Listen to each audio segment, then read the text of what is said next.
আসসালামু আলাইকুম। কবি সুকুমার রায় রচিত সৎপাত্র কবিতাটি আমি আবৃত্তি করে শোনাবো। আমার নাম তাসফিয়া ইসলাম অর্ণা। শুনতে পেলুম পোস্তা গিয়ে তোমার নাকি মেয়ের বিয়ে, গঙ্গা রামকে পাতলো পেলে, জানতে চাও সে কেমন ছেলে?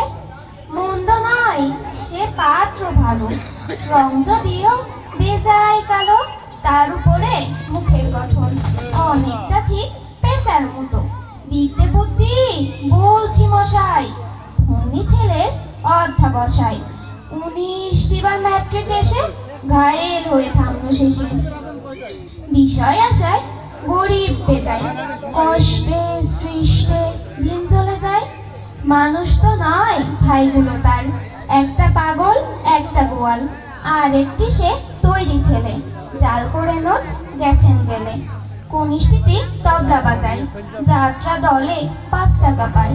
গঙ্গারাম তো কেবল ভোগে পিলের চড়ার পাণ্ডু রোগে। কিন্তু তারা উচ্চ ঘর, কংসরাজের বংশধর।